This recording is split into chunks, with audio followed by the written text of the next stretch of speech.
నమస్తే అండి. మీరు గతంలో నాకు మైసూరు మల్లిక రైస్ ఇచ్చారు. అవి ఎంతగానో చక్కగా బాగా ఉన్నాయి, హెల్తీగా మేము ఉన్నాం. ఈరోజు మీరు ఇప్పుడు 3 నెలల బట్టి మాకు సిద్ధ సన్నాలు వేస్తున్నారు. అవి కూడా మేము గూగుల్లో కానీ మరి ఆర్గానిక్ ఎస్వెట్లో మేము చేస్తే ఇవన్నీ చాలా ఆరోగ్యానికి మంచిదని చెప్పి మాకు తెలియడంతో మీకు ఆర్డర్ పెట్టాము. ఈరోజు మాకు ఆరోగ్యపరంగా చాలా తేడా కనబడింది. మీ రైస్ తిన్న కాడి చాలా చక్కగా ఉంది.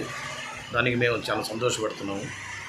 ఓకే థ్యాంక్ యూ అండి. అంటే మీకు దేశీ విత్తనాల నుంచి హైబ్రిడ్ విత్తనాలు చాలా తేడా ఉందండి. దేశీ విత్తనాల గురించి ఒకసారి ఇంకా బాగా చర్చ చేయండి, మీకు అర్థమవుతుంది. వాటి గురించి మీకు ఇంకా బాగా అవగాహన కనుక్కోవచ్చు అన్నమాట. అట్లా అన్నమాట. మేమైతే ఏంటంటే దేశీ విత్తనం మేము వృద్ధి చెందాలి, దేశీ విత్తనాన్ని మనం ప్రమోట్ చేయాలి. ఈ బోటోలు మేము అందరిని ప్రోత్సాహం మా బోటోలు చేస్తే మేము ఇంకా స్వచ్ఛమైన ఆహారాన్ని మనం ఆహారాన్ని కనుక తినగలిగితే ఆరోగ్యానికి మాకు మంచిది. మీలాంటి వాళ్ళు కూడా ఎక్కువ మంది పండించడానికి రైతు వారిగా ముందుకు వస్తారని మేము ఆశిస్తున్నాం. థ్యాంక్ యూ అండి వాసు గారు. Thank you.